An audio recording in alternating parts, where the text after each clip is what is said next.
It's time for Voice of Indie. Your hosts today are Beem Weeks, author, producer, and marketing monster for independent multimedia publisher Fresh Ink Group, and Stephen Gies, author, producer, composer, and publisher for Fresh Ink Group. Happy New Year, everybody. Yes, it's the end of January, but we're doing the year-end special since we were going to do this back in December and Blog Talk Radio went down, so we weren't able to do it that night. But anyway, welcome to the Voice of Indie podcast, episode number 178. I am your host, Beem Weeks, and with me is Mr. Stephen Gies. How are you doing tonight, Stephen?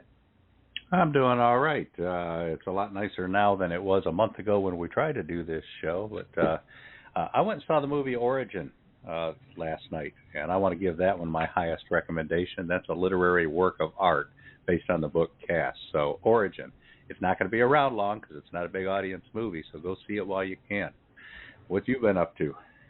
Not a whole lot. Just prepping for this show. I will be behind the scenes while we're doing this, still loading some of our commercials because we're going to run a whole bunch of those tonight.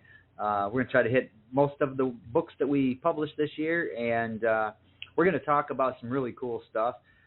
Weather-wise up here, we're getting ready to hit a warm spell. We just went through some cold stuff, woke up yesterday morning, ton of snow on the ground. This morning it was 40-something or about 41, 42.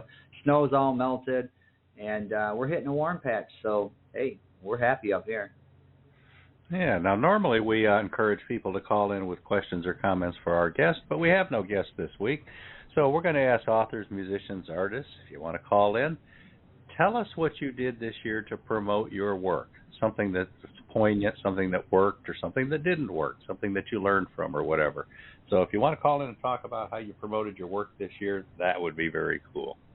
Yeah, and here is how you can do that. Call 516-453-9902 right now with your questions or comments for tonight's guest. Or post a note on Twitter with hashtag Fresh Ink Group in the body of the tweet and we'll read it on air.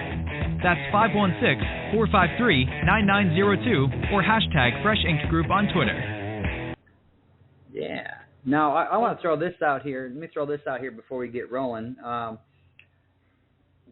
We recently had some work done on our website. So if last month, if you were trying to upload a short story for our short story contest, and I know that many came to us and said, hey, I'm trying to upload this short story and it won't accept it. So we would have them just send it to us through an email. The website's fixed. So you can go over to freshinkgroup.com and click on the Short Stories Contest tab and just follow the prompts and upload your short story, and it should get to us without any problem. So keep that in mind. Cool. So now, we got us a little podcast going here, and every now and then someone says, anybody ever listen to that thing? So what do you think, Beam? You got any numbers for us? Yeah, just a second here. I am taking care of something real quick.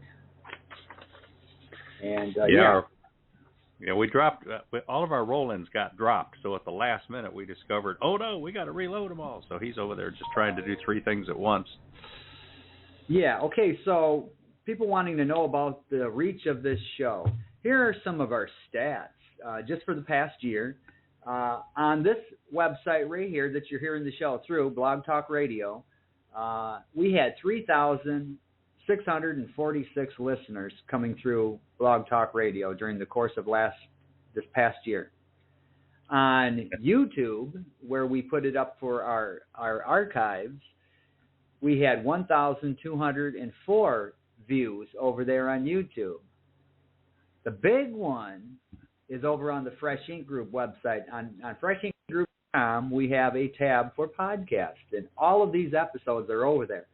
During the past year, this is just the last year, going back to January of 2023 till the third week of December, we had 10,736 listeners through the website.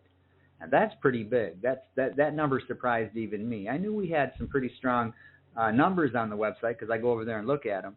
And Yeah, I mean, it was, so altogether we had about 15,000 listeners to this show on those sites. Now, I don't have access to the Spotify numbers. I've tried to figure out how to find those, and they're there somewhere. I just have to figure those out and then tabulate them. And iHeartRadio, Google Podcasts, which Google is getting ready to dump their podcasts, so that's going away. But we've got a couple of others that we stream through in the archives. And so we probably have a good 20,000 listeners over the past year, which is pretty strong. Now, you want to know where the show is listened to? We're worldwide. I mean, we really are. We have listeners in the U.S., Canada, the United Kingdom, China, Serbia, Ukraine, Brazil, Australia, Portugal, Germany, France, Spain, India, Kuwait, Finland, Japan, and Greece. So there are some nobody on the moon? Nobody on the moon yet. Wow. We haven't reached there, but we will. We're working on that. Now some of these we have, like, I think Serbia, there's one listener, but it's every week. There's one listener from Serbia, and my guess is it's a regular listener. It's somebody who tapped into the show and seems to enjoy it. So, but some of them will have 2 or 3 listens here and there, and other ones the big ones are like U.S., Canada, UK. So yeah, we're really having a good time with this, and like I said, we are worldwide, and we're hoping to grow it even bigger. All right, so let's start kicking out some of these books. We published 21 books during 2023. That's an average of a little over about 2.5 weeks. Every 2.5 weeks or so, we put out a new book, and I seem to remember every minute of working on every one of them. It was definitely a busy year. So we're going to, throughout the show tonight, we're going to list the books we published last year and listen to some of those trailers. And then our first segment after the first four or five books is we're going to meet Sam, who many of you have been sending info to for the newsletter. He's our social media guy, and we've got him on the line right now. So after we get some of these books out, we're going to talk to Sam, see what he's been up to. Yeah. So let's name these first. I'll name the first 5 books, Beem, and then if you want to roll some trailers. Sassy uncovers Peter Allen's secret. That's the second book in B.A. Johnson's illustrated chapter book about a young girl who's learning about her church. Then we've got Operation Whiteout, a Mac McDowell mission. That's one of the 4 books in the Mac McDowell missions series so far by Robert G. Willis-Croft. Those are Cold War submarine thrillers. How to Start and Run Your Own Food Truck Business in Tennessee by A.K. Wingler. We followed that up with Gwen M. Plano's Redemption, a Father's Fatal Decision. And then finally, Carlisle Thomas's The Calling Dream, which is the first book of the 2-book series so far with Edge of Smoke, which we just published. So those are the first 5 books we published in 2023. We got a couple trailers, Beem? We've got more than a couple. You want to run all 5 of them? Yeah, bang them out. All right. Hi, I'm Mary Margaret Fanson. My grandmother, Big Mama, calls me Sassy. I've been a member of the African Methodist Episcopal Church all my life. I never knew why everyone was so proud to be AME. Then I met Gerald in Children's Church. He thinks he knows everything about being AME. I have to learn a lot more just to show him. B.A. Johnson has been writing a series of books about me, my brother, and my friends, with lots of colorful drawings. We also explore bullying, friendship, inclusion, death, grief, forgiveness, and more. Sassy discovers the AME Church is about me learning about our church and something terrible that happened in Charleston. The second book, Sassy uncovers Peter Allen's secret, is about discovering the story of our church's founder's family and one hero in particular. These and more Sassy books are published by Fresh Ink Group in laminated hardcover, softcover, and all ebook formats available worldwide. Come on, join me and discover why I can say I'm proud to be AME.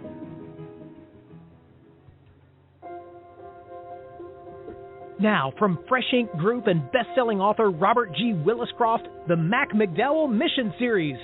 With a security clearance above top secret, Saturation Dive Team Officer in Charge Mac McDowell leads his team into critical Cold War counter-Soviet missions. Watch Mac prove what brave men can achieve under real pressure, the kind that will steal your air and crush the life out of you.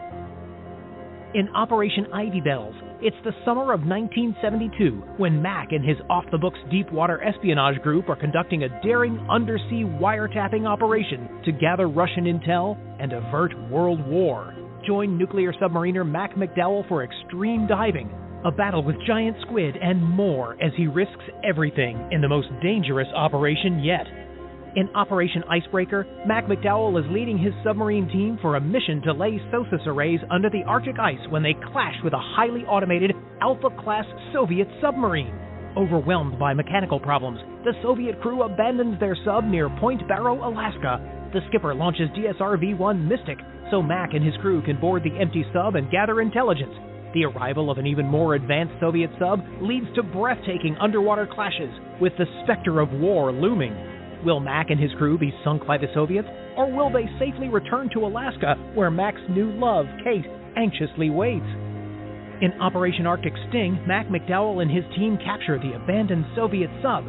Piloting their prize through the ice pack to the U.S. East Coast, they must evade or confront other Soviet subs trying to recover the ship or sink it. Breathtaking deep-sea clashes erupt, including hand-to-hand combat with Soviet Morskoy Spetsnaz divers under the ice. Too far from Toothus to escape, the Americans are accosted by a 5-ton orca. Will Mac's ship survive long enough to reach friendly waters, or will the men become just another meal for a deadly whale? In Operation Whiteout, Mac McDowell's Toothus tangles with Argentine subs in the South Atlantic, then confronts a Chi-Com sub off Thurston Island. Escorting a Taiwanese sub, Toothus is attacked by a Chinese Han-class sub and a North Korean AIP sub. Will Mac complete his mission, or will he meet his watery grave on the Pacific's abyssal plain? The McDowell Mission series by Robert G. Willis-Croft is available worldwide in jacketed hardcovers, paperbacks, ebooks from Kindle to Nook and Kobo and more, plus exclusive audiobook editions with music and sound effect. The Mac McDowell Mission series is proudly published by Fresh Ink Group. Take a breath and dive in for thrilling submarine adventures in every Mac McDowell mission. With good jobs so hard to find, especially in rapidly expanding Tennessee, owning your own food truck could be the best option. It's the least expensive startup, and you can be fully operational in mere months. The rules and regulations can be a bit complex, and no single source has offered all the answers. Until now. How to Start and Run Your Own Food Truck Business in Tennessee by food truck veteran A.K. Wingler is the step-by-step guide that takes you from good idea to great success. Sure, it's hard work, but exciting, mobile, flexible, and highly profitable. And you get to be your own boss and set your own hours. Proudly published by Fresh Ink Group, this book tells you how and where to make money in this exploding independent industry. Learn more at Wingler's website, yourfoodtruckhowto.com. Grab your copy in laminated hardcover, glossy softcover, or any of the major ebook formats at retailers worldwide. Even if you're just curious for now, this guide is the best way to discover why a food truck business is right for you.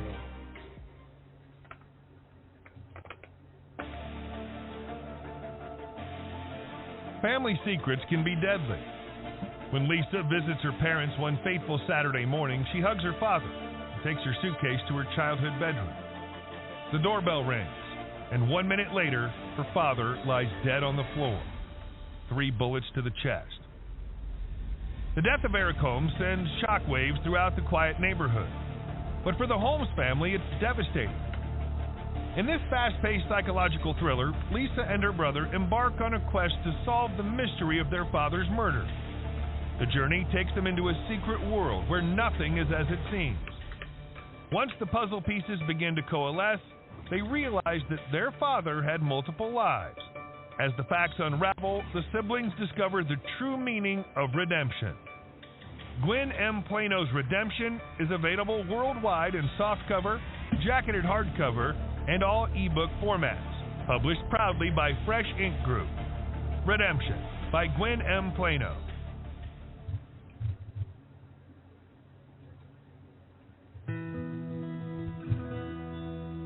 In 1945, 10-year-old Ronald Dennison, the son of a backwoods Arkansas preacher, began having profound dreams about religion and a strange red-haired woman. The dreams follow him for decades, with the woman sometimes seducing him, other times calling him to become a televangelist, but eventually berating him for his sins of lust.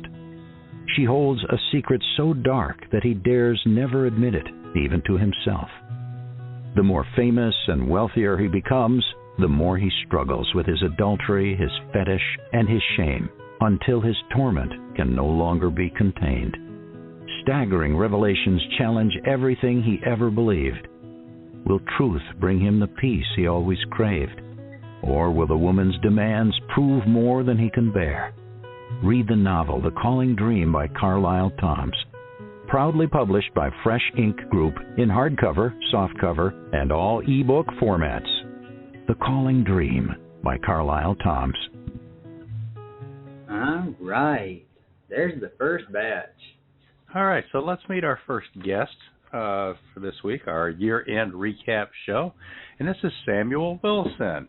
Samuel Wilson is the social media director for Fresh Ink Group. I hired him close to 4 years ago when he was only 16 years old. Now he's a college student. He's an actor with his own page on IMDb with a couple of dozen credits on it. He's social media director for Fresh Ink Group. He's an Eagle Scout, and he's really into trains. He's even got a train channel on YouTube with a whole lot of followers over there, too. So welcome to the show, Sam. How you doing? Hi, Sam. Hey, doing well. Thanks for having me. Hope you guys can hear me all right. Yep, you sound good. Wonderful. So every now and then you probably tell people that you're doing this stuff for Fresh Ink Group, and they say, well, what exactly do you do? How do you answer that? Well, usually I just tell them it's a book publishing company. I point them to your website and show what you guys do, and then show your social media and say, here's where I come in. This is what I do for them. I publish their book trailers to Twitter, Instagram, and publish a newsletter for them every single week talking about new books coming out, the weekly podcasts, and other information going on in their book world. Okay, so you talk about the social media. Which social media outlets are you currently using, and do you have any eye on certain ones, that some of these upcoming ones that we're not using yet? Not particularly right now. We definitely want to be venturing out in the future. Right now, our heavy hitters are Twitter. We've had a lot of our audience on there. We definitely will be expanding. I know that the whole Twitter X thing as well. I will call it Twitter, although it is now X. I still call it Twitter too. Yeah, actually, it works if you reverse it. Call it X Twitter. X Twitter. Well, there you go. But yeah, we have a lot of our majority on there, and I think we are running 6 accounts right now through Twitter, and I think 3 or 4 on Instagram. All right. So tell us about your acting. What's going on with your acting career? Well, about 5 or 6 years ago, I started taking acting lessons with a local actor named Bill Billions. He went to Hollywood himself. He learned from people in Hollywood. He's been on many a set as well, and he came back to Huntsville and sort of brought all the information he learned there to us, except in a little bit of a dumbed-down form, as the Hollywood classes were every day, 12 hours a day, 7 days a week, as he explained it. So a little bit more manageable, but with the same amount of content that you need to be able to have an acting career. Ever since then, it's just sort of taken off. I've gotten a few student films here and there, and then I started moving up into short films, commercials, background and features, other stuff like that. I also moved to Nashville partially for college, but also because Nashville is becoming one of the Southeast major hubs for film acting. Atlanta is one of the Southeast major film hubs. New Orleans is the other, and then Nashville's kind of the third that is not as big as Atlanta or New Orleans, but is up there. Yeah, Atlanta. A lot of people don't realize Atlanta, and to a lesser extent Florida. There's a lot of studios, like Tyler Perry's studios, for example, are based in Atlanta. So there's a lot of that kind of work going on. Yeah. Well, so that's the beauty of it today, and kind of what Bill Billion's whole thing was about, is that you no longer have to, save your, whole life savings just to move out to Hollywood to become a film actor. You can do it, you can self-tape on your phone, you can send it in, and you can kind of work wherever. And especially now that the Southeast is becoming, almost not as big as Hollywood, but it's definitely becoming, close to that level. So really the way film acting has changed in the last 50 years has become a lot more of a, widespread nationwide thing, instead of just that you have to be in this specific spot, going up against every other person that wants to do it. Yeah, which is kind of interesting because a lot of that kind of stuff started back in the late 60s with the movie Easy Rider. That was considered one of probably the first independent film. And they shot a lot of that on the road. It was one of the ones it wasn't filmed in the studios. They went out to New Orleans, all over the South and shot that. And I think a lot of people saw that you could do that on a shoestring budget, and people started building their own studios down there. Yeah. Now, Sam, you're in college. So tell us about that. Where are you going? What are you majoring in? What are you hoping to accomplish with your life? So I am currently majoring in communications, and the kind of drive for that was kind of coming from this job. If you had asked me when I first started what I wanted to do, I would have told you I wanted to be a cybersecurity major, and up until that point, I did. I got my IT Plus degree certification from CompTIA. I took a few classes in it, and the beginner stuff was pretty fun and relatively easy to learn. And then I took a couple of programming classes, and that was where the fun ended for me completely. It was no longer enjoyable. It was a whole bunch of, oh my goodness, what all is this? And then the most frustrating part was if I got one text wrong in, 30 lines of code, the whole thing wouldn't work. And one semester of those classes kind of left me thinking, well, I don't think I really want to do this for the rest of my life. And then I kind of thought about what I was doing with Fresh Ink Group, and I'm like, well, there's a market for this. A lot of people need social media nowadays. So I kind of went into communications with that in mind. I would love to take the social media management business up to a higher level at some point, being able to be a full-time thing and, something that pays all the bills and buys the house and all of that.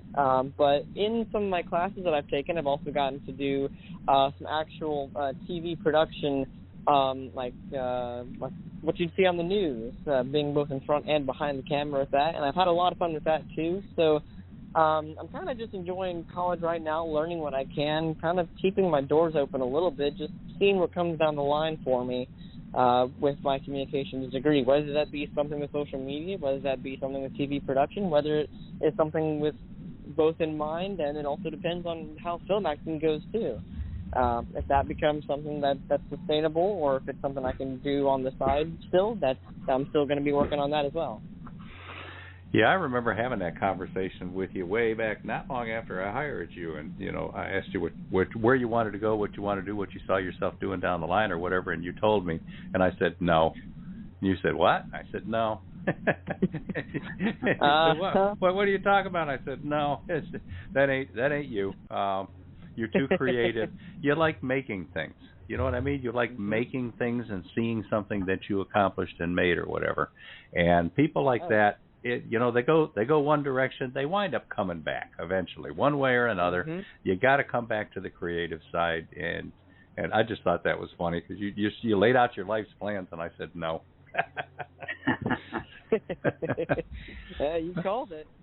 I got to tell you, Sam, you're probably the only Eagle Scout I know. Is it cool being an Eagle Scout? Why do you like being an Eagle Scout? It's very cool. I'll answer your question, and I'll expand on it a little bit.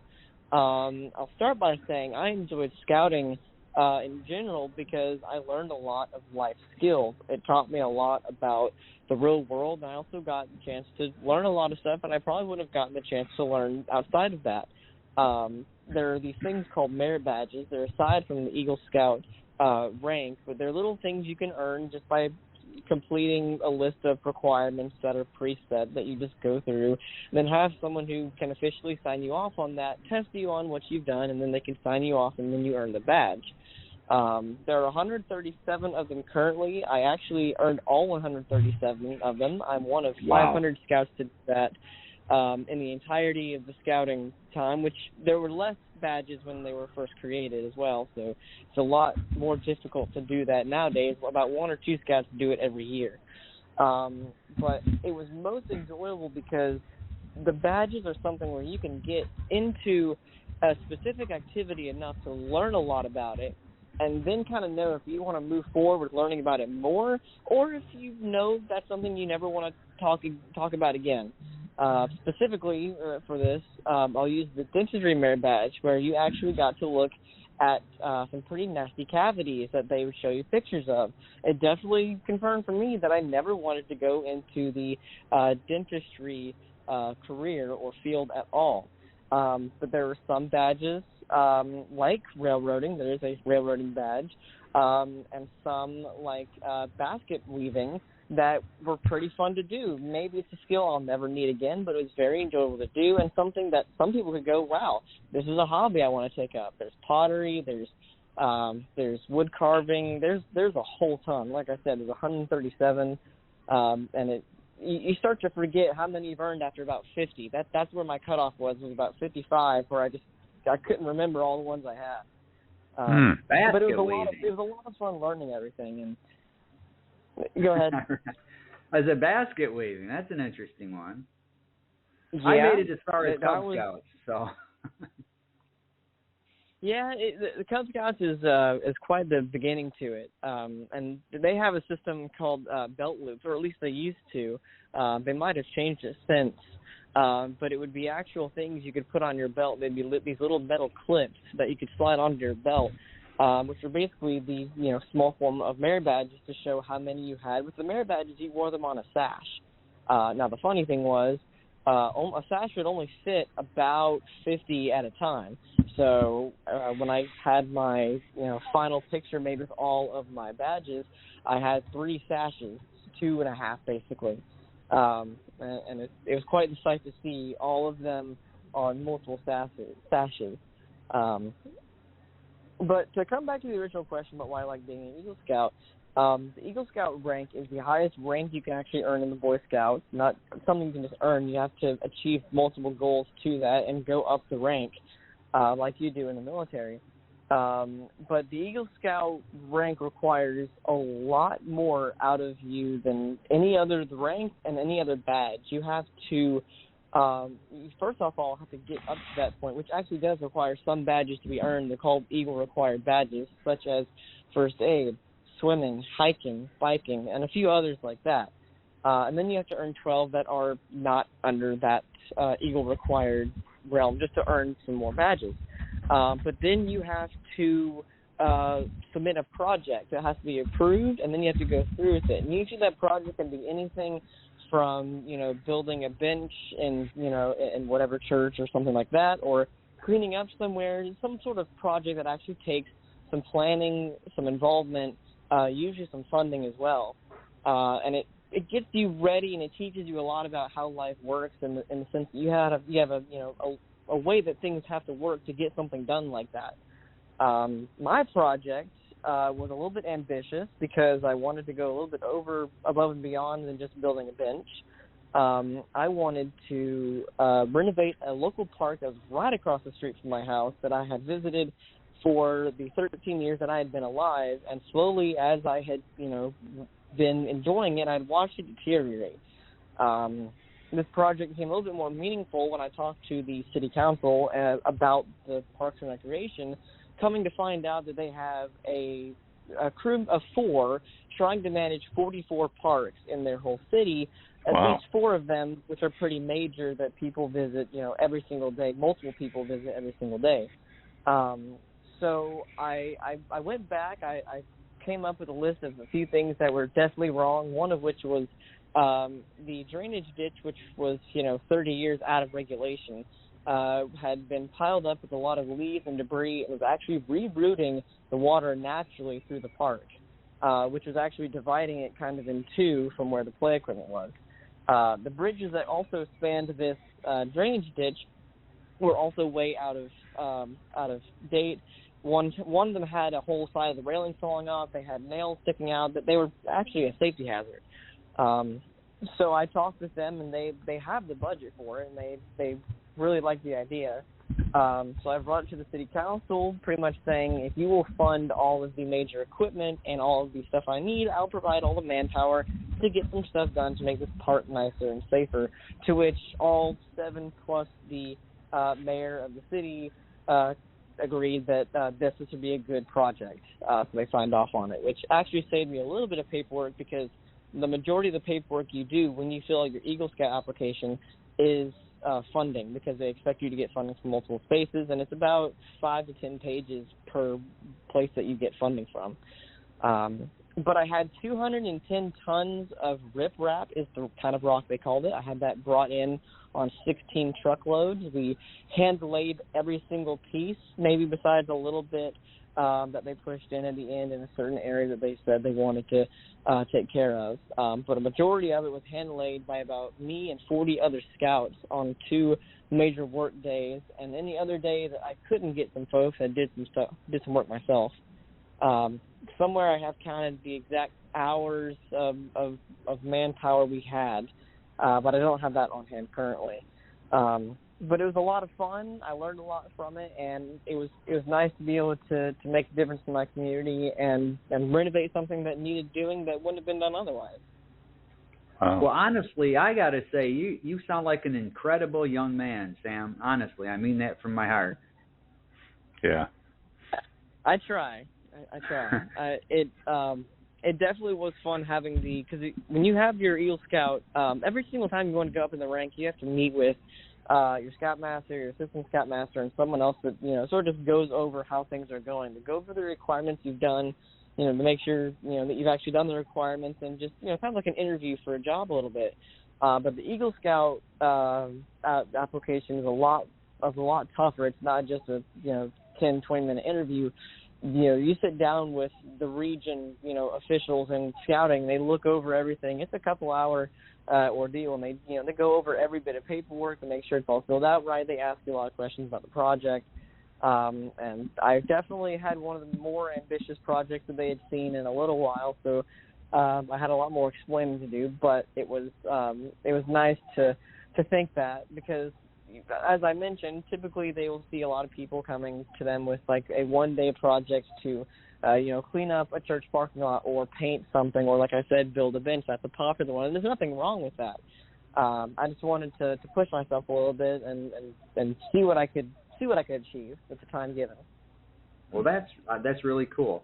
Now we're going to shift gears here a little bit, because when G's introduced you and kind of shared a little bit about what you're about, he mentioned trains. So where did you get this love for trains, and tell us a little bit about that? Oh, boy. I've liked trains ever since a kid. I think as most of us when we were kids, transportation was always something we were interested in. Cars, trains, planes, boats. I think all of it interests children.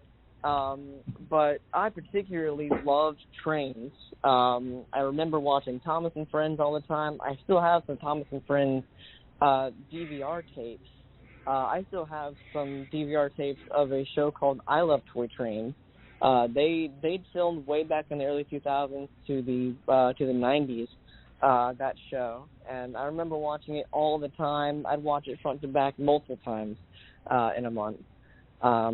And there was one specific time when I went to a local hobby shop downtown Huntsville, which has sadly since closed. But I went for their open house. They do one every Christmas. And my mom happened to catch a flyer they had that said, send a video to us about why you like our store for a chance to win a free Lionel starter set. It came with an engine, a track, a transformer, enough to get you started. And, I was interested in the model trains, but never really seen myself owning one yet, so I just enjoyed watching it go around. My mom and dad had a little bit more fun, thinking about it, going, oh, this would be enjoyable. So one night, me and my dad storyboarded it, and we stayed up till midnight, which is super late for me as a 6-year-old. We filmed it front to back, and my dad edited it. We sent it in, and that was that. And I kind of forgot about it for a bit. And then one day we got a phone call, and they said, hey, is this Sam and Eric Wilson? And we said, yeah. They said, well, come on down to the Sutherland Station. You guys have a starter set to pick up. And me and my dad were super excited. We jumped in his little Datsun B210 and drove that thing as fast as it would down the interstate, about 55 to 60 at best. We got down there, and they gave it to us, and they said, well, there's a little bit of a good and bad news of this. The good news is you won, and we love your video. You guys were the only entry, but so you guys kind of win by default. But they did tell us that they were dying laughing from the video. My dad put a lot of thought into how he wanted to do it. Trying to describe it without being able to show it, it's basically me and my dad showing off a lot of the same things like Brokenbach or Legos or, actual model trains. But I get all of the bigger stuff, the adult toys you would think. Like I get the large G-scale train, and my dad's playing with the wooden Thomas. I'm driving a little Lego car. My dad's driving a Lego police car and pulls me over. Little funny things like that. There was a bit we did where I was holding 2 stuffed animals, and my dad was holding about 30 stuffed animals. Just all sorts of fun bits like that. Wow. But that's what started my love for the model train side. I slowly got into the more expensive stuff, the more detailed stuff. And here I am 13 years later. I've got a collection that's way in the thousands. I'd guesstimate maybe like $60,000. And wow. I enjoy going to watch the real things, going rail spanning, watching the trains go by on the real rails, and interested in the steam preservation stuff. We have a locomotive here in Nashville, the 576 from the NC and STL, Nashville, Chattanooga, and St. Louis, that they're actually restoring, and they're about 2 years away from being under steam and actually able to run it down the track, which is super interesting. So what's your YouTube channel about? My YouTube channel is all about the trains, just sort of my updates on how I'm building things. Sometimes I'll review a new train that I get, the pros and cons of it. Sometimes I'll go visit other people's model railroads and videotape that to share. It's a wide variety of stuff. Sometimes I'll go videotape the real things too. It's all sorts of stuff. It's called Sam's Trains, but if you search that into YouTube, you're actually going to get a guy from the UK. He and I are good friends from the same YouTube name. But if you are trying to find my channel, I search Sam's Trains and then filter out through the channels. You'll find mine. It's me standing next to one of my steam locomotives, next to my friend Larry's layout. Oh, cool. Well, that or nice. Or if you want to search into YouTube as well, you can search Sam's Trains Visits. That's a series that I created where I, that's when I go to someone else's layout or someone else's model railroad, and I, visit them and do a video there. So I'm the only one doing that kind of series. So you can search Sam's Trains Visits, and you'll see a few videos in that series from me. Cool. All right. Well, Sam, we're glad we had this chance to introduce you to our audience. A lot of our authors have interacted with you through emails and sending things to the newsletter and stuff, but never got to hear your voice. So I think we should do a whole podcast with you one of these days and learn more and get some pointers from you about social media and stuff as well. But thanks for stopping by tonight, Sam. Absolutely. Thank you for having me. All right. Definitely be back sometime soon. So, Beem, you got some Twitter over there? We have a couple of comments here. Number one is from Verwayne Greenhow. He says, there's a couple of them. He says, hello, everybody. Just that. That's all he says. Verwayne's been dealing with some issues, some health issues, so we are so glad to see him in the audience tonight. And Verwayne, if you're up to it, give us a call. If not, that's cool. We understand. He also says, talk about the use or overuse of gerunds. It's kind of an ongoing thing there. And Robert Williscroft pointed out that it's episode 183. Yes, Mr. Williscroft, technically it's episode 183, but this was scheduled for episode 178. So that's why that went out, because it's still on our list here. It's on the rundown that we use to tell us where we're at in the show. And, yeah, correct. This is episode 183. And all right, so let's run through our next 5 books. Let's run through our next 5 books that we published in 2023, and that we have Dr. Willis Croft on the phone. We got a couple of questions to ask him after these 5 books. So, all right. So the next one after the Calling Dream that we published was Outshine, an Ovarian Cancer Memoir, 2nd edition. This was by Karen Ingalls. Then we published How to Paint an American by Andrew McGregor. And then we did a history book, As We Remember, a history of the Women's Relief Corps in Beaufort, South Carolina. Then, Robert McKenzie, we added the 3rd book in his chair series. Later in the year, we did the 4th book, too. And then, Daddy Yo-Yo and the Legendary Marble Tournament by Dr. Janice Toney as an illustrated chapter book for children. Let's hear a couple trailers. Yeah, first of all, let me answer this question. Do you know how to paint an American? You got to hold them down. Yeah. All right. When Karen Ingalls was diagnosed with stage 2C ovarian cancer, she realized how little she knew about what was once called the silent killer. As Ingalls began to educate herself, she felt overwhelmed by the prevalent negativity of cancer. Lost in the information about drugs, side effects, and statistics, Ingalls redirected her energy to focus on the equally overwhelming blessings of life, learning to rejoice in each day and find peace in spirituality. In this memoir, Karen is a calming presence and positive companion, offering a refreshing perspective of hope with the knowledge that the beauty of the soul, the real me and the real you, outshines the effects of cancer, chemotherapy, and radiation. Proudly published by Fresh Ink Group in jacketed hardcover, softcover, and all ebook editions, the new 2nd edition of Outshine, an Ovarian Cancer Memoir, is a story of survival. A reminder that disease is not an absolute, but a challenge to overcome.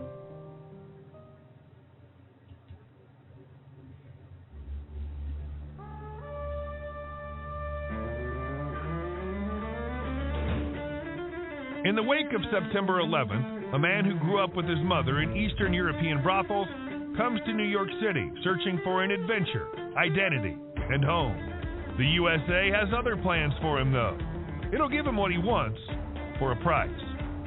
A series of imposed quests drives our beleaguered hero through America's dark heart, from New York to Boston to a Walmart on the outskirts of Atlanta, where he finds and spreads damnation and salvation while working the night shift. Published worldwide by Fresh Ink Group, grab your copy of Andrew McGregor's How to Paint an American in jacketed hardcover, softcover, and all ebook formats. How to Paint an American.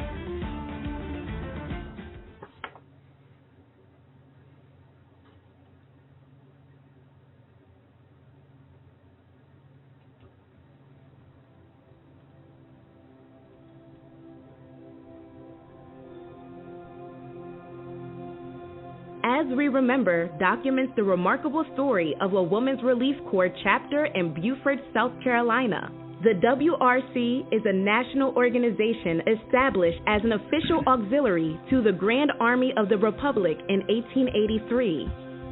A Women's Relief Corps post has existed in the city of Beaufort in various forms since 1892.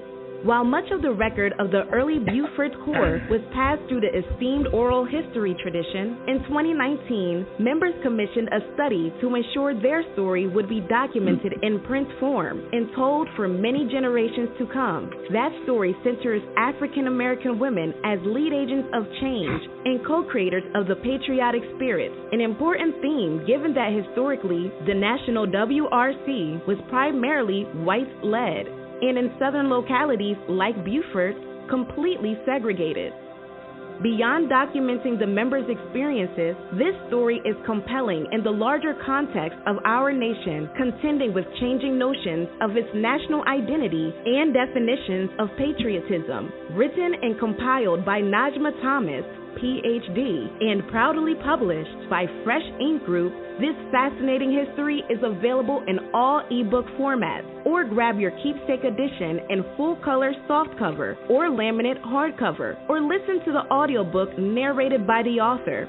As We Remember, a history of the Women's Relief Corps in Beaufort, South Carolina.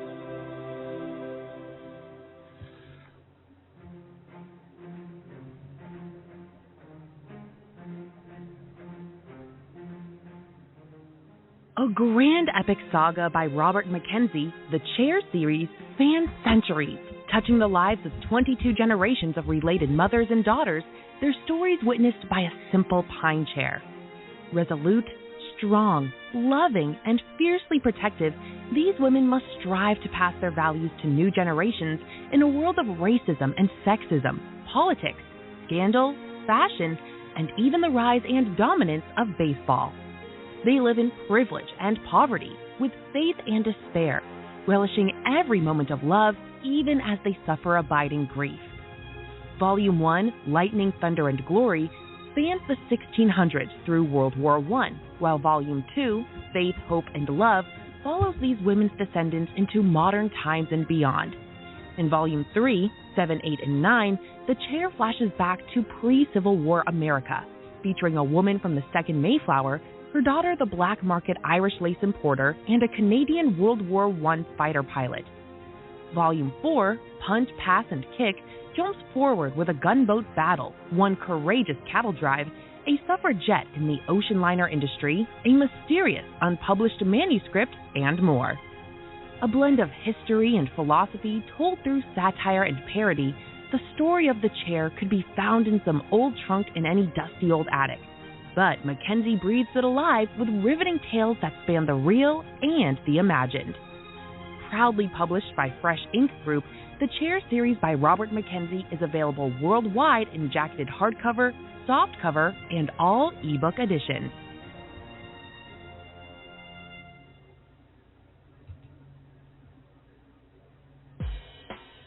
When Aaliyah and Kehlani go from having fun to tussling, Big Mama puts it to rest, as fighting and bullying are plain wrong.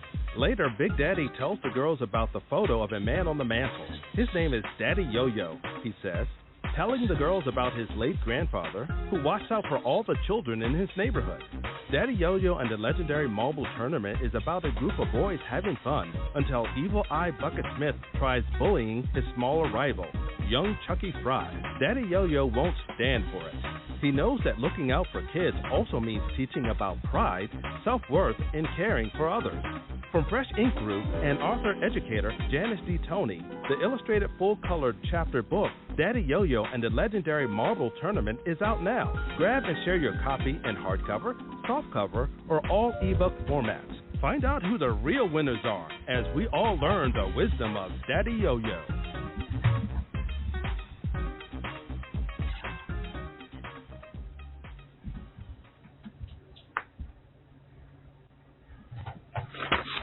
All right. So those were the next 5 books that we published in 2023. And right now we have one of our authors, Robert G. Williscroft, on the phone. He's got 3 books on our 2023 list. One of the Mac McDowell books, one of his Fort Chronicles series books, and the first in his Star Child series, which we republished. And we've got the next 3 books in that series coming out in the coming weeks as well. So Robert G. Williscroft, welcome to the show, Robert. Welcome, Rob. Thank you very much. I'm glad to be here. Now, Robert, you've been having a lot of success going out and appearing at events around Colorado and getting to meet some of your fans and hand selling some books and stuff. What's that been like? What's your experience with that? You like doing it? Is it something you recommend authors try? It's tremendous fun. And selling books to potential fans is really delightful. I've created it's a table booth. I have a cloth that goes across the table, and the front that people who walk up to the table can see, the skirt, is filled with a welcome to the fascinating worlds of Robert G. Williscroft, and then it shows scenes from some of my books.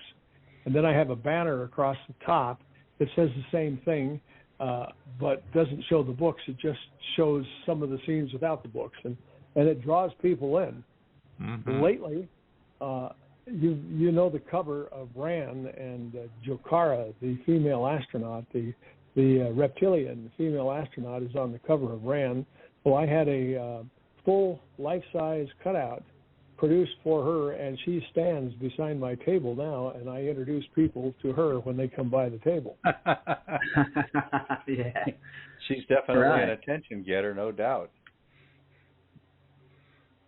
So do you give away anything at these? I mean, do you print up like bookmarks or little cards or things? I have my rack cards. They're about 6 inches high by 3 inches wide that show a summary of the series on the front and a description of the books in the series on the back. And I have one of those for each of my series. I've also got a folding business card that has an image of all my books on it and QR codes to get people to my mailing list and to my website. Ooh, so anybody who stops by your table, then you're capturing their information as best as you can. Exactly. I capture the information. I put them on an emailing list, and usually they stay on. Every once in a while I have somebody who leaves, but typically they stay, and then I go out every couple of weeks or so with an email that has something interesting. For instance, last week I found out that an old friend of mine, Don Walsh, who as a young Navy lieutenant with engineer Swiss Jacques Picard in 1960, went to the bottom of the Marianas Trench in the Western Pacific, in the Bathyscaphe Trieste. He was a hero of mine. This was 6 months after I graduated from high school. And he and I, he was a member of the Adventurers Club in Los Angeles, and this is a club that is by invitation only to men and now women who have lived their lives off the beaten path. And I was invited to join the group, and I met Don Walsh, which was a significant moment in my life. But he has passed away. The Adventures Club says that he's gone on the great adventure. And I put out an email informing the people on my list that a great man was gone. Wow. So talking about the event and all of that, what's the fan reaction been like that? What are you drawing a big crowd? At the events, typically there are numerous authors. If the event is sponsored by the Colorado Authors League, they will be members of the organization displaying their wares. And if it is a general event like Mile High Con, which is a science fiction convention in Denver, the Mile High City, or Cosine, which is a science fiction convention in Colorado Springs, it will be general fans who come through and they kind of walk around and take a look, and the idea is to capture their attention and chat with them and of course sell them as many books as they're willing to buy. Yeah, it's always a good thing. Do you get people who buy more than one book? I mean, more than one of the same title sometimes, like for gifts and things like that? I have had that happen, but more often what they'll do is buy a whole set. For instance, just in Cosine Con, I had the astronaut Jokaris standing beside the table, and one person was fascinated by the series, which is Icicle, the Orc Federation, Ran, and Keyed, which will be coming out in just a few days. And I told them, look, I'll tell you what, I'll give you a deal. You buy all 4 books, and then I'll mail you the Keyed as soon as it comes out. So they did.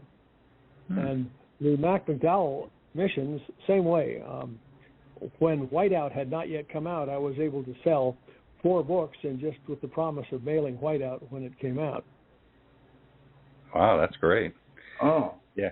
I need to get me one of those full-size stand-up lizard people. I could have a lot of fun with that. Somebody wake up in the morning and a lizard really standing next to the bed. Moms would come along with their little boys or little girls, 5 years old, 4 years old, and they'd just stand there and look up at Jokara, their eyes around the saucers. All right. It's like the Geico gecko. Yeah.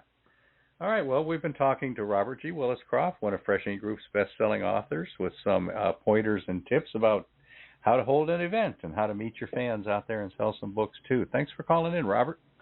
You're very welcome.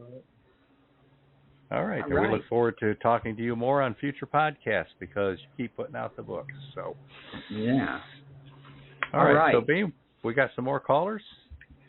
We do. We've got a couple of them here. We're going to go with I believe this is Buffalo, New York. So we're going to do the old Larry King. Buffalo, you're on the air. Hello, Buffalo. Yeah. Hi. How you doing? Hi. What's your name? I didn't expect to be on the show. All right. Pretty good. So what's your name? Mike Filippello. Hi, Mike. Well, welcome to the show. You're on the air. Yeah. How you guys doing tonight? We're doing well. We're doing well. Good. You're Gary, right? I'm Gary Stephen. Yes, I go by Stephen on the air. Okay. Oh, okay. You know who I am, right? Yeah. The author? So you're into trains as well, and you're writing a children's book right now. Yeah. And you're working on the art for the children's book. Why don't you briefly tell us what the children's book will be about? Tell us what it's about a little bit here. Well, it's called Mira Tambo Moonsong, and it's one of 3 books. I'm hoping to put out all 3 this year. These books were published initially in 2004 by a POD that went out that's long gone, and I wanted to be able to put them out again and see if they could succeed with new art and as a whole new ball of wax, so to speak. And so the first book is called Mira Tambo Moonsong. It's about this little planet called Twinkle Winkle. And there's a little baron, little boy, little baron, and he loses his pocket watch while playing among the great purple pines. And so he goes out and he's looking for the watch, and a little alien called a Zinkle-Winkle brings him the watch. He doesn't say anything. He just knocks on the door and little baron opens the door, and he hands him the watch. So he has, he gives the little baron back his watch, and so the little baron, being a baron, he says, well, I don't know who this is, but I'm gonna say thank you. So he has this beautiful clock built in Mira Tambo Square to say thank you for the return of the watch. So as he gets older, he kind of watches over it, and so one night the clock gets hit by a bolt of lightning, and the Baron kind of is watching that, and so he sees the clock get hit by the bolt of lightning, which leads into the next story, which is called In a Place Called Baron Tiffany, and so then that goes on to explain that's like the next chapter of the story. And then the third book is called Sweet Dreams from Corn Popple Cozy, which is where the clock ends up.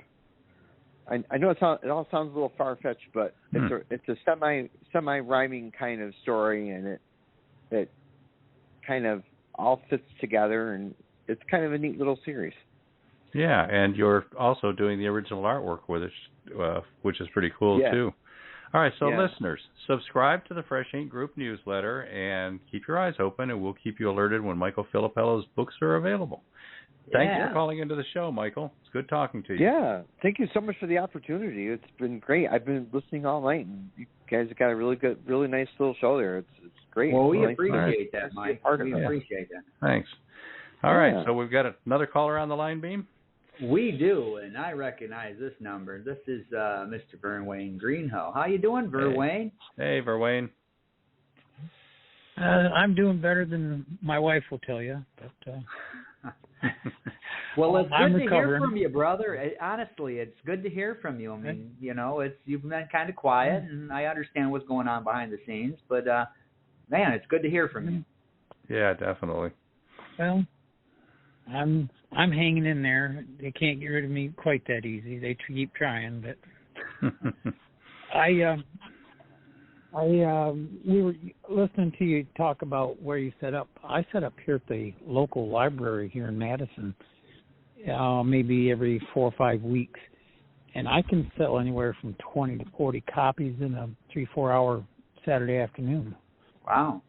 And it doesn't sound like. I mean, to me, it doesn't sound like enough. But I've also got about 30 different books out there that people come and pick. And but for indie authors, that's pretty good sales.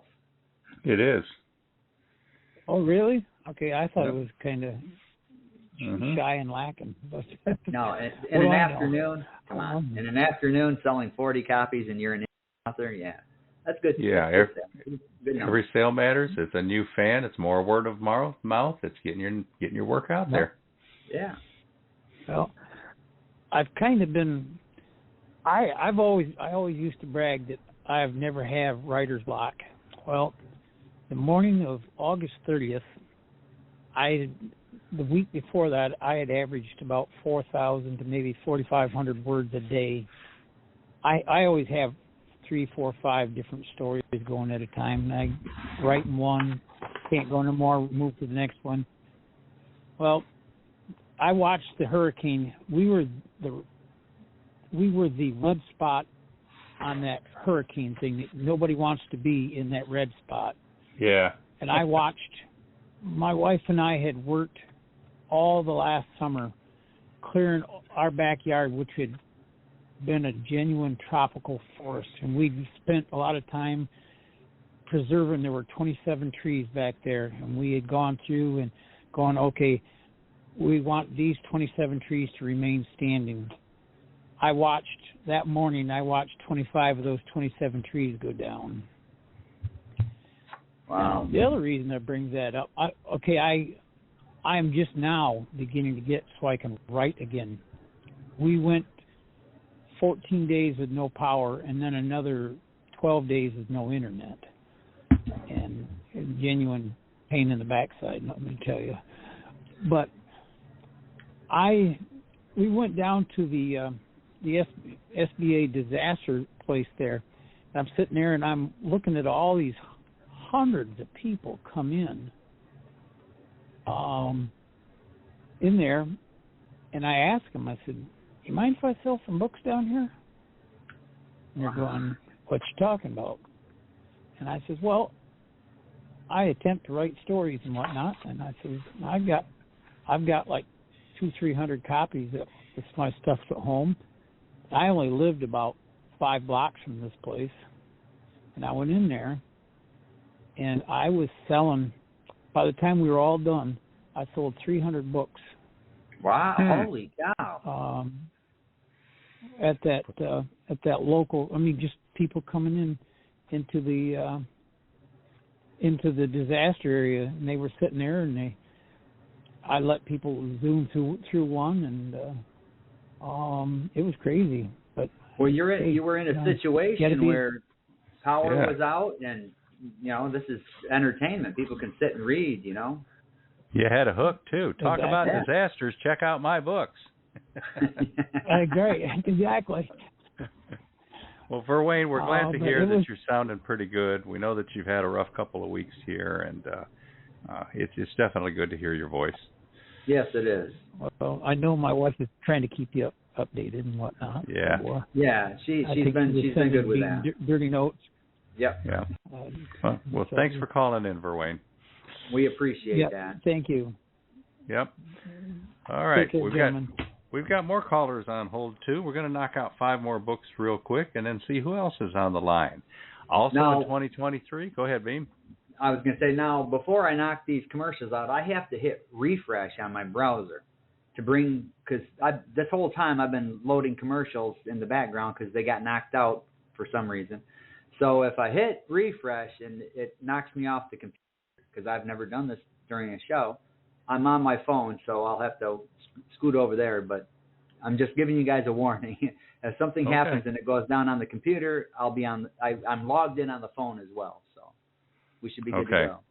Our next 5 books from 2023 are Slingshot. That's a republish of the first of the Star Child series books by Robert G. Willis Croft. We also published I Won't Be Your Scapegoat, David Carroll's Homemade Social Media Blunders, and that has been riding in our top 5 for much of the year. Celebrate 98, the untold stories behind Tennessee Football Vols' 1998 National Championship, and that's by Off the Hook Sports writer Dave Hooker. And then another book by Gwen M. Plano, the Gift Harbor Point series book. It's called The Gift, and it's part of the Harbor Point series, which other members of Story Empire each wrote a book in that series, and this is the one by Gwen. And Village Boss. Village Boss by Ronan Duvall, which is a bit of a crime thriller, international crime thriller. So we got a couple of trailers for these, Beem? We do. So everybody cross your fingers. I'm ready to hit refresh, and hopefully we stay on the air on here, and I don't have to do some quick thinking. All right, it worked. Okay, all right. So the first one is going to be Slingshot, correct? Yeah. But the problem is they're not in order, so I have to scroll through here and find these. Which is the Star Child series. It's right there. Got it.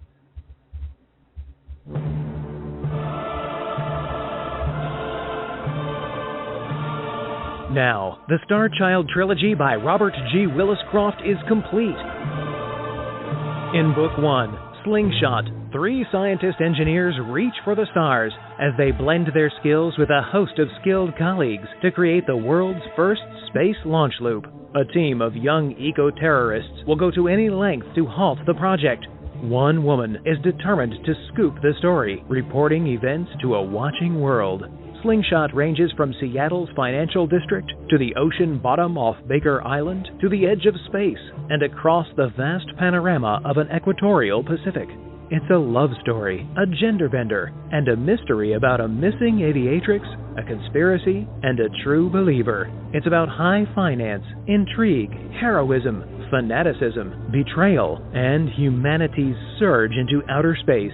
In Book 2, The Star Child Compact, an international team ventures to Saturn's moon Iapetus to verify it really is a derelict starship. They discover the founders, descendants of the starship's builders, who arrived in our solar system 150,000 years ago. Together with the founders, the explorers advance founder science with momentous implications for the entire solar system, paving the way for a joint push to the distant reaches of the galaxy. But a Persian caliphate stowaway sabotages the mission, hoping to destroy science that he believes violates Islam. The Star Child Compact blends tomorrow's science with human foibles, fears, beliefs, and political intrigue, speculating on how civilization might develop while traveling on a generational starship, and how modern humans might interact with remnants of that civilization. In Book 3, the Iapetus Federation, besieged Israelis on Earth make their way to Mars as the Federation expands throughout the solar system.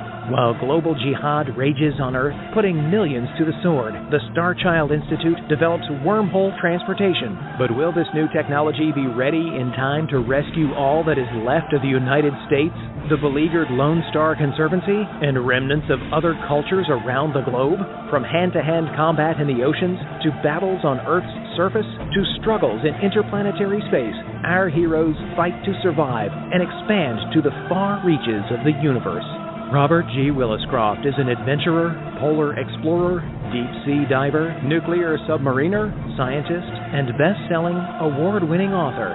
His stories portray the accurate science and precise engineering that appeals to hard science fiction buffs. But the Star Child trilogy is for everyone who loves an epic tale, a grand journey by men and women who loom larger than life as they work, play, and love. Make the Star Child trilogy your own with individual hardcover, softcover, audiobook, and all major ebook editions worldwide, or collect the entire set for one epic journey by Robert G. Willis-Croft, the Star Child trilogy.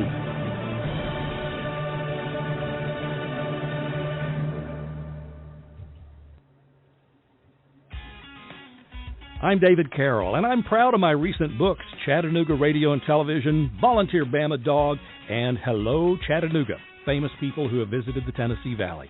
Like many folks, I spend too much time on social media, but I put that time to good use.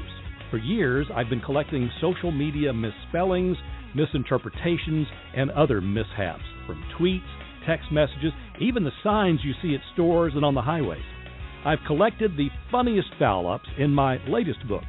I Won't Be Your Scapegoat, David Carroll's homemade social media blunders. I top them off with my own snarky comments, and they're illustrated by a talented artist, my friend Mike Salter. There are a lot of laugh-out-loud moments in the book, more than 400 of them. We all make mistakes, and sure, you can blame it on spell check, but maybe, just maybe, we didn't pay enough attention in English class. Either way, this book will bring a smile to your face or to the face of someone you love.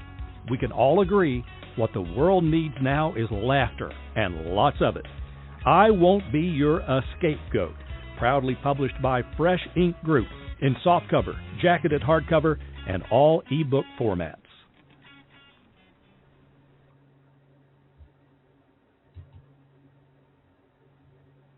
Dave Hooker here, longtime Tennessee sports writer, and I know that true Tennessee fans are celebrating the 25th anniversary of the legendary 1998 Tennessee Volunteers championship season. I'll tell you what, in Celebrate 98, I try to bring the full-color photos and detail the transfer of power from Peyton Manning to Al Wilson, the preparation to win the first BCS national championship, the locker room dynamics, and the challenges of a team rising above deep tragedy. Key plays include interception, a fumble maybe against Arkansas, and a bit of trickeration. Also, there's that Florida game. I analyze the leadership, the strategies, and the players' commitment to each other, and share what we are still learning from this team even today. Discover what happened to those heroes of the gridiron and where they are now. Proudly published by the Fresh Ink Group, Celebrate 98 is available in all the digital forms, but you can also get your own softcover or jacketed hardcover keepsake edition from booksellers worldwide. Want an autographed edition? Go to offthehooksports.com. That's offthehooksports.com, and I'll personalize it for you. Celebrate 98 is a collector's item and a cherished gift that belongs to all fans of college football and the Tennessee Volunteers.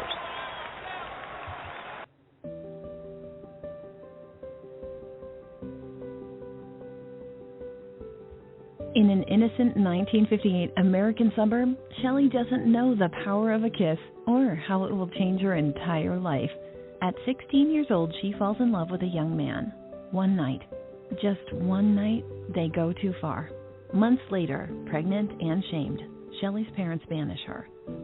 Alone and heavily pregnant, circumstances force Shelley to cross the country in an old pickup. A mistaken turn leaves her lost in a forest amidst a severe snowstorm and in labor. In the dark of night, Shelley must get help for her newborn baby before they both perish. A light in the distance gives her the slimmest glimmer of hope. After Shelley wraps the infant in her father's old jacket, she trudges through the snow to a lighthouse keeper's cottage. Snow half buries the squat stone building. Will Shelley find shelter, or is it the beginning of the end? Read The Gift by Gwen M. Plano, published by Fresh Ink Group, exclusively on Amazon Kindle. All right. Hey, so we're knocking off 2023. We're doing it a month late because our system went down at the end of December when we tried to do this show, but thanks to everybody for stopping by. We're running through the books that we published in 2023. So far, we've knocked out 15 of them, and there are 6 more that we're going to be talking about in a couple of minutes. Let's briefly mention before we take a phone call, we got some more books coming out in 2024. Yeah, we thought about just quitting and heading to Costa Rica, but that's just not going to work out. Most of you are familiar with Abigail Hughini's book, There's Something in the Water, and that's about the people who came out of the Low Country in South Carolina, the descendants of slaves who went on to accomplish great things. She's got 2 more books coming out in 2024. This is going to be looking at the first ladies of the University of South Carolina and of historically black college, Alabama A&M University. We've also got the 5th book in the Chair series by Robert McKenzie, who's waiting on the phone right now, so we'll be talking to Robert in a minute here. We've got the audio book for the Young Knights series by Cheryl Carpinello that Beem's been talking about for quite a while on the podcast here, trying to get that thing wrapped up, and that's being voiced by movie star Ethan Drew, young actor who just starred in Camp Nowhere with Christopher Lloyd. We've got a novel by Nell Cooper. She's the one who wrote Princess Lil for children, and now she's got an adult novel called Nowhere to Go that we're putting together. We just talked to Wayne Greenhoe on the phone. We've got another book by him coming out this year. Pandemonium and Puzzle Town by B.A. Johnson, who wrote the Sassy series. We're launching a trilogy by Jan Sykes, and these will be the first books by Jan Sykes that we've published. The first one's called A Beggar's Bargain. Let's see, we've got a book by Loretta Spencer called From Hometown Volunteer to Huntsville's Historic Mayor. She was mayor of Huntsville, Alabama for a long time. Another book by Carlisle Thoms, The Gulls Are Always Laughing. We're launching a trilogy from an author, Anna Morrison, in the UK called The Nurses. We're going to be publishing the rest of the Star Child series for Williscroft. I've got too many notes here. One that I'm really looking forward to is a photo book by a young 14-year-old photographer named Braden Green. He lives in Alabama, and he's been traveling around the state taking pictures of decrepit, falling down houses and buildings and things that are overgrown, kind of showing the state of transition from one era to another here in the state of Alabama. And then we've got a novel called The Secret Collector by a scoundrel named Beem Weeks. What's that thing about, Beem? Who's he? Who's this guy? Yeah, it's set in 1910. It's about a 15-year-old girl who has no desire to work with the suffragettes, but some stuff happens, and she launches headlong into this stuff, and she collects secrets along the way, and there's some tragedy and some victories, and I'm looking forward to getting this one out. All right. Let me do one more quick thing here before you bring Mac on the phone, since we are really, really ticking down on our time here. I want to mention the other 6 books that we published in 2023, and then after we talk to Mac, we'll play a couple of trailers if we still have time, the new ones that just came out in the past week or two. So those titles are The Essence of Spiritual Awakening, Enlightenment, Inspiration, and Insights that Illuminate the Path to Divinely Guided Wisdom. That's by Judy White Arts. The 4th book in Robert McKenzie's Chair series, The Chair Volume 4, Punt, Pass, and Kick. Another book by Gwen M. Plano, The Soul Whisperer's Decision. And if we had time to run through our top 25 this week, we'd find that one at number 1. Again, with Submariner by retired U.S. Navy Lieutenant Commander Jerry Pate in our number 2 slot. We've also got the 3rd Orc Chronicle by Robert G. Willis Croft called Ran, A Civilization in Hiding. Those of you who were listening earlier heard him talk about the main character there, a giant lizard alien who he's going to have some fun with a full-size cutout of. And then we published American Darkness by Steve Skibicki. That's a mix of dark poetry and short stories. And the last book that we published in 2023 was Carlisle Thoms' Edge of Smoke, for which we have a new trailer as well. So let's meet Robert McKenzie. Yeah. Before we go over to Robert McKenzie, had I been on my game, I would have scheduled 2 hours. We can go 2 hours on this show, and I would have grabbed that extra 30 minutes. All right. Let's go to Robert McKenzie. Hello, Robert. Hello. How you doing, man? Hey, Beem and Stephen, that man is gone. That man in the bed with no clothes on. I get gone. these phone calls, and this is how I get. Gone. This is what I answer. Answer that phone. I hear, "Hey, Beem." Yeah, Beem. Maybe you need to explain what the man with no clothes is about. I don't know. Maybe Talking Robert about his book cover. His book cover had that gay cover on Barnes and Oh, Noble. is it gone? It's finally gone? Yeah. He's gone. He left. I don't know where he went. I hope he's not coming over here to Houston. Well, thankfully, because we didn't have a connection at Barnes & Noble, and I found one. And it was a woman, and obviously she took care of it. I said, look, we got to get rid of this. Oh, fantastic. Nice to see that. So thank you very much. All right. Congratulations. So I was calling in to ask you guys about the concerts you're going to, that you've seen, a quick summary. Good segue. I'm going to see Bruckner number 8, February 25th at Jones Hall, conducted by the one and only Christoph Eschenbach. This cat's 83. He's from Germany, very famous composer and conductor. His dad was a conductor, and during World War II, his dad was conducting concerts, and then the Nazis conscripted him, they sent him into battle against the Russians, and he got killed. So the young Eschenbach had to live with his grandmother. His mother died at childbirth, so that was before the war, right at the war from 1940. But the interesting part about it is this guy never played music because he was quiet. He would not talk for a year. And he ends up taking up music to do something because his grandmother said, hey, you got to do something. Very interesting story. Christoph Eschenbach, if you get a chance. Amazing. Oh, what did you do in the war, Daddy? Well, not much. My dad was conscripted into the... So, man, just amazing. So that's what I got going on. I know you guys got some stuff. Well, I'm sitting here looking at my pile of tickets. Let's see, I'm taking a grandson to Atlanta this weekend to see the Atlanta Symphony do The Planets by Gustav Holst. That's one of my all-time favorite symphonies. Yeah. Man, that is just I just found out Holst was English. I always thought he was German Swedish or something. I thought he was Swedish. Swedish. English. Yeah. Wow, Check it I didn't out. know that. I've always seen it as Swiss composer. And he wrote that back in 1914. And anyway, then the following weekend, it's the 100th anniversary of George Gershwin launching Rhapsody in Blue.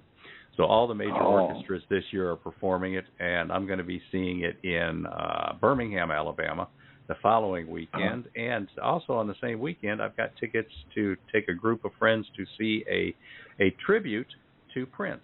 They're going to be doing all Prince music all night long. Oh, wow. Where's that the week after that? That's going to be in Birmingham as well. See, I've got tickets to take my girlfriend to see Journey, the 2024 Freedom Tour. Oh, this is one for you, they Robert. They were just on the San Francisco-Detroit game at the half. Yep, wow. Yep. Journey. We don't want to hear about that, though. No. Now, here's one that's interesting, the return of Emerson, Lake and Palmer. I'm traveling to Lexington, Kentucky to see that. Emerson, Lake and are both dead, of course, but Palmer is out there surviving, so he's going putting together an ELP concert with Palmer, and they're rolling in video and recordings and stuff of the others playing, plus they've got a band there with him and everything. That's cool. The other one on my pile here, Pat Metheny. Pat Metheny is doing a solo tour right now, just him and a whole bunch of guitars. And I've already seen that show at Ryman in Nashville, and I'm going to take a couple of people to see it in Birmingham next month, too. So I highly recommend that show. What do you got coming up, Beem? Anything? Well, I've got Peter Frampton in March, which I'm looking forward to that. Saw Frampton on his farewell, what was supposed to be the farewell tour in 2019. Because he's got a neurological disorder that has basically robbed him of his ability to walk. Now, in 2019, he could still walk and stand, and he came out there and we both saw that together, Mr. G's, with Jason Bonham. And what an incredible show. Now he's actually in a chair, and his thought was, well, I can't walk anymore, but I can still play. The hands still work, the voice still works. Why not go back out? He's in bonus time is the way he describes it. But and that's the way he sees it, too. Yeah, and that's cool. So I'll be seeing him in March. But this past year, I saw Anthrax, Exodus, the Black Label Society. I saw Peter Gabriel, and Gabriel, wow, what a show! I mean, this happened right after 3 hours. I had passed out, and because I had strep throat back in September, and I was running a fever, and I got up in the middle of the night, 4 o'clock in the morning, to use the bathroom, and I ended up passing out in the bathroom, and the way I fell, I cracked a vertebrae in my back. And oh my God. The following Friday, this was like on Sunday night, the following Friday, we had Peter Gabriel tickets in Detroit, and I wasn't going to miss that. And I'll tell you what, man, it was even though I've had some, man, what a show. Peter Gabriel is, I mean, if you get a chance to see him before he's done, do it. Yeah, he's a master. Yeah. I want to mention quickly, too, over on Twitter, Robert Willis Croft reminded me the fourth Orc Chronicle, Key to Lost Civilization, is also due to come out probably sometime in the next week or two, as soon as we get the finishing touches on that. I only told you about a third of the list of the books we've got coming. We've got a whole bunch coming out in 2024 as well. So you got anything else coming up, Robert? Not really. I'm just looking forward to Volume 5 at Volume some point. 5 of the chair, yeah. Of the chair. Mintaka, Al-Nilam, and Al-Natak. You can look those words up.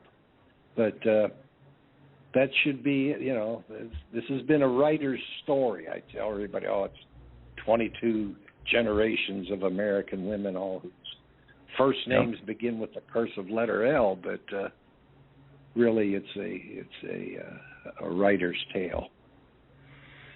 All right, well, it's time to cut this off, Robert. We're just about out of time here. We're going to try to run one or two more trailers before we go. We'll do the Ort Chronicle trailer, which we just got put together. Even the video's not done for it. It'll be a couple more days probably before that's on YouTube. So we'll play that. If we can get to the Edge of Smoke trailer as well, that would be great. But I've had fun doing this, Beem. You having a good time? I'm having a blast. In case you heard me crack one open, I'm having a couple of adult beverages here and just having a good time. All right, cool. And thanks to everybody who called in and participated. And since this is the end of 2023, thanks to everybody for the support all year. This is a lot of work, but it's been fun. I gave you guys the stats earlier, the 15,000, probably more than that with the other outlets, but thank you. We truly, the bottom of our hearts, we appreciate this. All right, so this is the Ort Chronicles by Robert G. Willis-Croft, and next week our guest is, I don't even remember. Robert McKenzie. Yeah, and okay. Here's the Ort Chronicles, and we'll see everybody next time. Bye, everybody. Thanks for tuning in. Discover interstellar drama with Robert G. Willis-Croft's science fiction series, The Ort Chronicles. In the first chronicle, Icicle, a tensor matrix, Braxton Thorpe has discovered a threat to the entire solar system, but he has a problem. He's dead. Frozen at death, he awakens to find himself uploaded into an electronic matrix.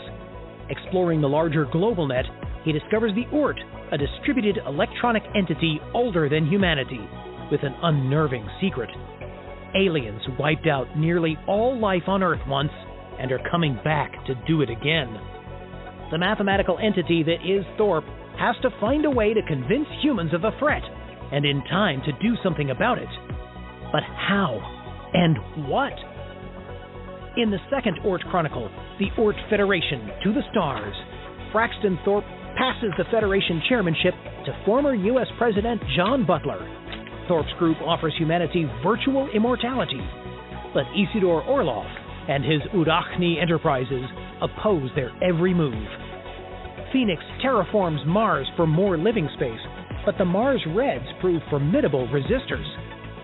In this tense space adventure, Thorpe, his team, and Max the Tabby Cat travel to Proxima Centauri and beyond to the Astor System, 84 light-years distant. Will Thorpe bring together humans and Asterians in their quest for intergalactic travel?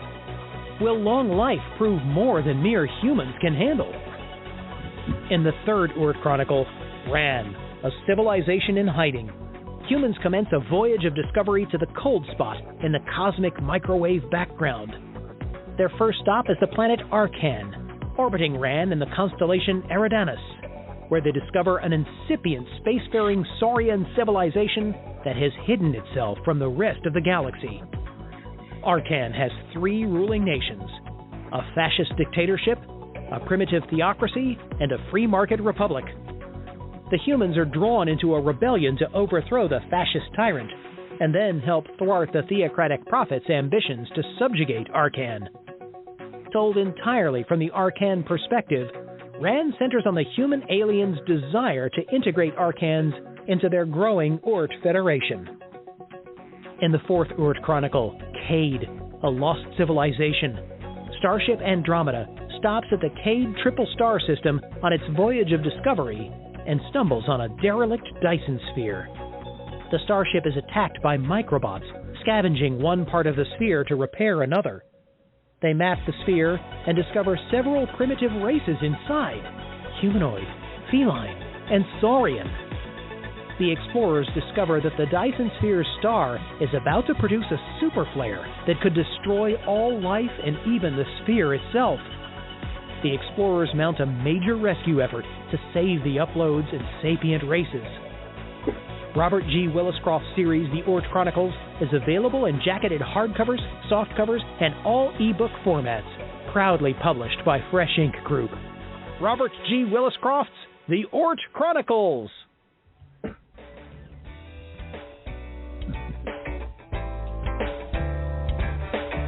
You've been a part of Voice of Indy, a production of Fresh Ink Group. Spread the word, support our guests, then find us at freshinkgroup.com and be sure to hashtag Fresh Ink Group.